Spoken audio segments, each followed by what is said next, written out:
Good morning, everyone. Good evening, good afternoon, wherever you are, and welcome to this week's Weekly Energy Boost.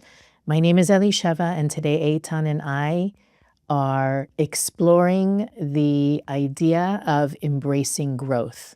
Embracing growth could probably be the title of every episode of Weekly Energy Boost on some level, but this week is really inviting us to address our own approach in how we seek feedback, criticism, how we receive feedback and criticism, and how our attitude, our intention, and our own consciousness literally creates the communication that we receive from other people, who we receive it from, and how much we let it in is really what determines the energy and input that people give us. It's not a coincidence that this week's energy also surrounds the new moon of Leo, which is this Tuesday night and Wednesday, knowing that Leos are the king of the jungle, represented by the lion. Leo is ruled by the sun, which is the center of the solar system. And there is going to be this month that desire to be recognized, appreciated, admired, valued. And in a week where the theme can be criticism, complaining, and judgment, it can't be a coincidence that we have these two opposing forces really giving us a stage on which to explore the way that we interact with our own audience, with our own kingdom, and how to allow that kingdom to give us the feedback we need, not only because we want to grow professionally or we want to be a better spouse or parent or friend or sibling, but because we genuinely desire to do the work our soul came here to do. So, Weekly Energy Boost is a 7-day spiritual weather forecast where we provide our listeners with the most powerful and practical tools to navigate the coming 7 days. We do that by gleaning through the wisdom of Kabbalah and extracting the wisdom and tools that are not only going to serve you this week, but that are going to serve you any week of the year, any year of your life. And because of the combination of these two influences, it's prime time to do this reflection and also take the action that backs up our intention of desiring to fulfill our soul's purpose. So, Eitan, where should we begin this conversation? I think the first point I would say that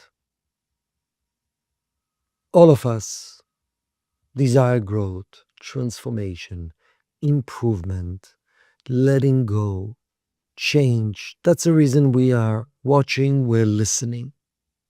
Nevertheless, consciously or subconsciously, all of us would love suggestion to grow, to improve, to change that come in such a soothing, loving way that doesn't trigger any aspect of myself.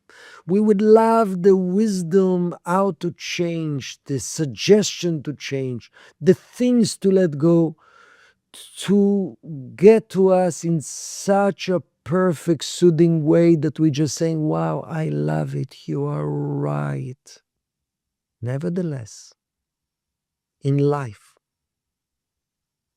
sometimes the message of change, of suggestion for improving will come in a loving way. But many times, most of the times, that message will not align with my expectation. And that's part of the change itself. Imagine you have a person that give you a call, someone that you respect, somehow that you feel so great when they're approving of you, but you feel not so great when you feel they see areas you need to change, to grow. You interpret it as judgment. And imagine they give you a call and saying, I really would love to meet with you tomorrow at 12 p.m. because I have something I want to talk to you about, things that I believe you've done wrong, you need to improve. Um, how does it feel? We don't like it. We say we want to change, to grow, but it's so important for us that that process will be comfortable. So, Kabbalistically, our comfortable me lives within what we call my inner light. Our true potential, my next level, the better version of myself, the areas I need to change to become like, it's part of what we call the surrounding light. So, in order for my surrounding light, my potential version of myself will fit my inner light as to be a conflict. Because if not, it would be my inner light, the things I'm already aligned with and comfortable with. So, it doesn't matter how it comes, because someone can have conversation with us. Our spouse, our friend can have conversation, and maybe it's partially reactive. Maybe the other person is not coming for 100% of love. But is there something real about it? Or I want to focus about, you're so reactive, you come from a judgmental place, you don't truly care about me. In life, the messages of truth, of growth, or elevation, not always will come in a perfect way that I'm expecting it. That's part of change. It's beyond my expectation. Part of change, the part of me that is so bothered, it's the part of me that don't want to change. So actually, of course, you don't want to have abusive people around you. Just criticize you and bring their negativity to you. And there's some truth in it. I'm not suggesting that.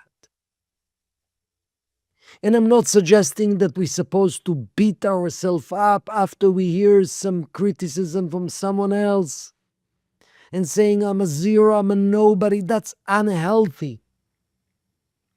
How do we maintain consciousness of self love and self kindness, and at the same time open to grow and to change and allow myself to be uncomfortable in the process?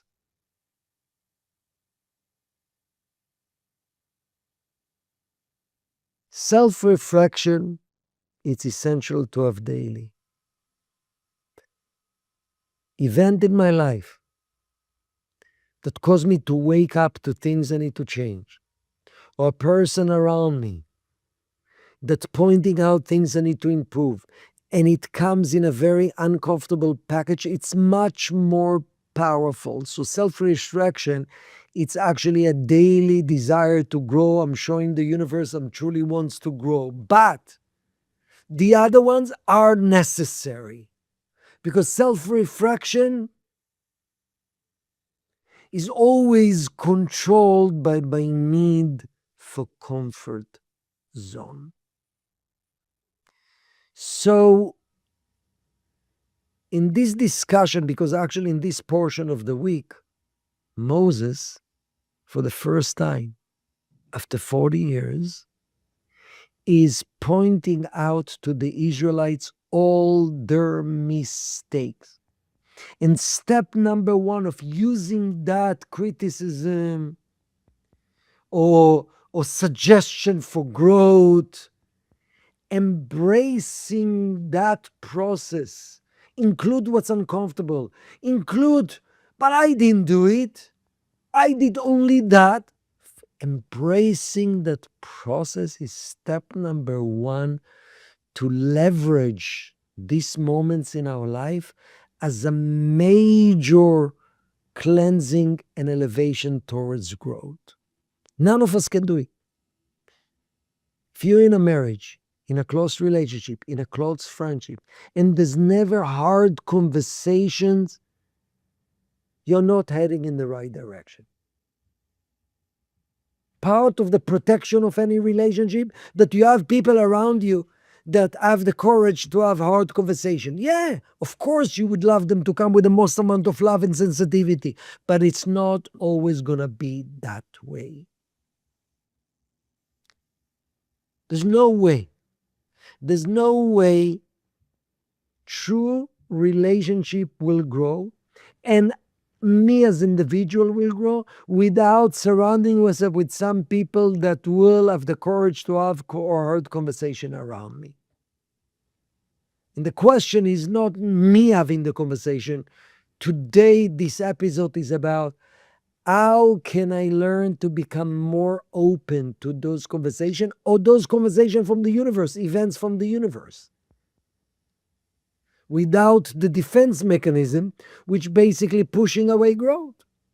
So where would you start? What would be how do we build this attitude? What is the training, Elisheva, that we need to open ourselves to this conversation? What is some of the practice, training, preparation to the things that you can never prepare? Well, I Fully think it's important to understand the role of the ego in this process, right? Anytime we're in a position to be influenced, it can be by a friend, by a teacher, obviously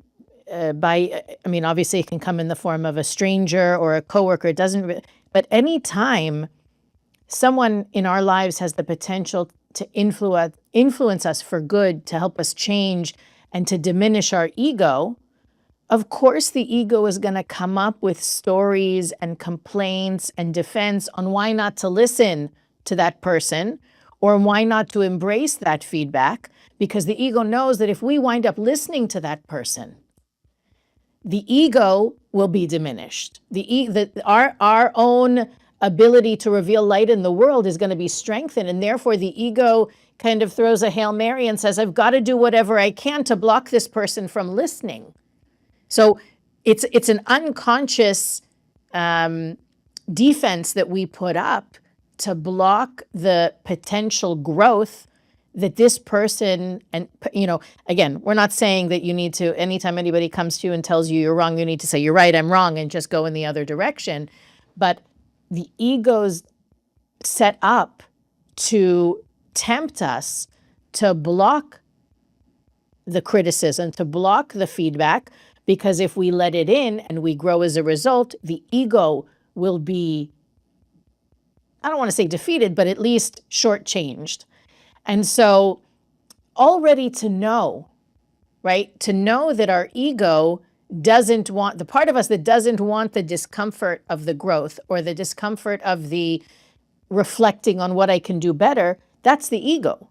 The soul is constantly pushing us toward be open, be ready to pivot, allow the discomfort to cleanse you. That's the MO of the soul. The ego is the part of us that braces itself when that person sends the text and says, can we talk at 1 p.m. tomorrow? I want to let you know about something you can change, right? The movies and the confabulation that we do when we're worried about what somebody's going to say about us or to us is pure ego. And so in going into the world, we need to be ready, or at least have the perspective that I don't want to let my ego interfere. I know that when I grow personally, my ego has to grow with me. Otherwise, there's no more challenge. There's no more overcoming or transcending if we're not playing on equal footing. So as I desire my growth, my expansion, my whatever blessing I'm asking for in my life, I have to also ask myself, am I ready for the ego growth that's going to come with it? And what am I willing to endure in order to receive what I'm asking for? Knowing that I'm inviting criticism, I'm going to invite complaints, I'm going to invite unwanted comments from the peanut gallery. And the Rav used to say all the time, and from his teacher and his teacher before him, that's actually an indication that you're doing the right thing when people don't like what you're doing, when people have something to say about you. So knowing that doing something powerful and important is going to invite criticism and complaints is part of understanding that the part of me that doesn't want it is only my ego. My soul knows that it's part of the game to get where I want to go, and it's willing to take it. I don't want to let my ego interfere with that growth. I think that that's the first, almost like you got to psych yourself out. I'm ready for the expansion. I'm ready for the growth. And I'm also ready for the ego that's going to come with it. And I don't want to let it ruin my game. Beautiful. So, which reminding me, in the Torah, there's dispute between Moses and his brother Aaron and Korach, which Korach criticized Moses and Aaron. And even though it was actually 99% his own agenda, his criticism, what was the first reaction of Moses of Aaron? It says they fell on their face and asked the Creator, is there some truth in that? Doesn't mean at the end they listen to him, but to go through this process with willingness to hear, that's by itself a major cleansing. That's by itself doesn't mean there's some information that is true, but in real life there's always some truth, something I need to take from. So I think if you really think about one of the greatest ego need to be nurtured is being approved and liked by people. One of the greater soul ways for the soul to be nurtured is being approved and liked by my true self and by the light of the Creator. And here comes the issue. My ego feels, if I'm not approved and liked by other people, which is the beginning process of criticism, that's how it feels. My ego right away wants to reject it. My soul knows that in the journey to open myself to the true connection to my soul and to the love from the Creator, I need to release myself from the attachment of being liked and approved by other people. It's okay. You will attract the right people that love you if you align with your soul and with the Creator. And that's require a daily practice. The Creator, I'm open to have people around me that share and suggest things that I need to improve as a daily intention. That practice, if every day you have one person that can actually have the courage, and that's what real relationship is about, at work, at home, and sometimes unexpected, to share with you things that don't make you feel just, oh, okay, I got the energy from people. That's a huge opportunity to grow. We need each other to create breakthroughs. If spiritual growth would have been just me and God, we wouldn't need people around us. We need people to share with. We need people to receive feedback from. As painful as it is. And it's a constant daily intention. Please, the Creator, allow me to attract people that can teach me. Of course, you don't want to do it in a chaotic way. But it says, when you allow yourself to receive criticism, to allow the process, doesn't mean you're going to hear everything. You need still to question what's aligned and what's not. But allow the process of criticism in your life. You're avoiding so much chaos because that process itself is a cleanser.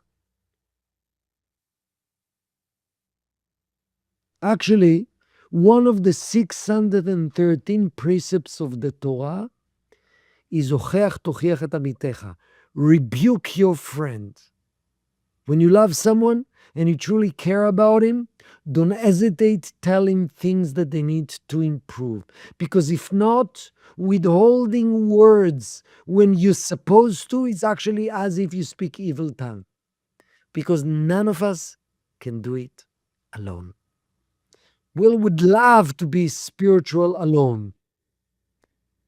Me with some podcast, we with some videos, me with hearing amazing ideas. What is the whole idea of having a coach? Anybody that take themselves seriously in any area of life would love somebody to coach me to become better. It's uncomfortable. It's uncomfortable.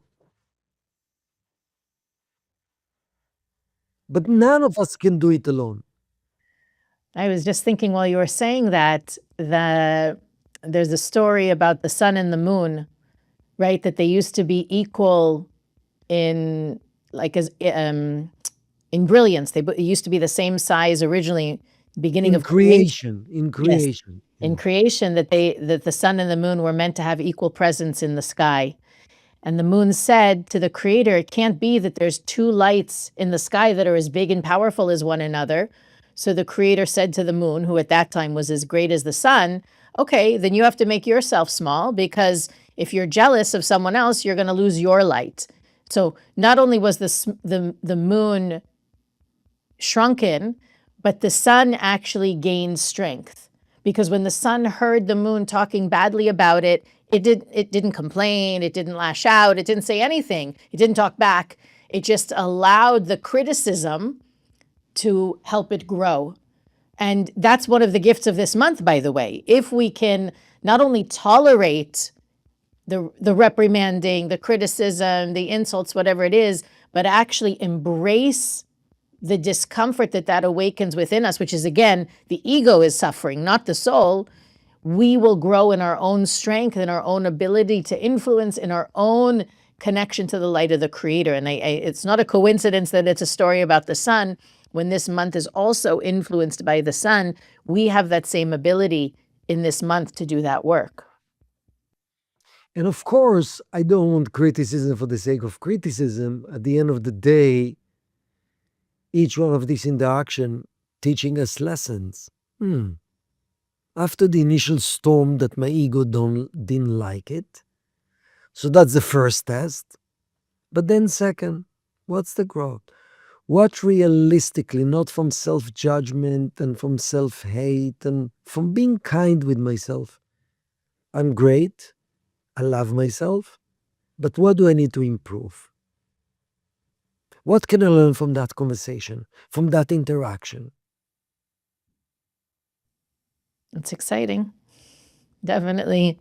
And I hope that we'll get to hear from those of you who are embracing this work. Let us know how it's going and what other support you need in order to be that version of you that not only allows and expects, but looks forward to those interactions so that you can become stronger and more powerful in your own work. Weekly Energy Boost is available on all podcast platforms, YouTube, Facebook, and Instagram. You can follow us on those platforms to receive more content throughout the week to help you apply what we learn in every episode. You're also welcome to visit weeklyenergyboost.com, where you can search through our archives, send us a message, and click the donate button to help make Weekly Energy Boost possible. But as always, share this episode with friends, with family.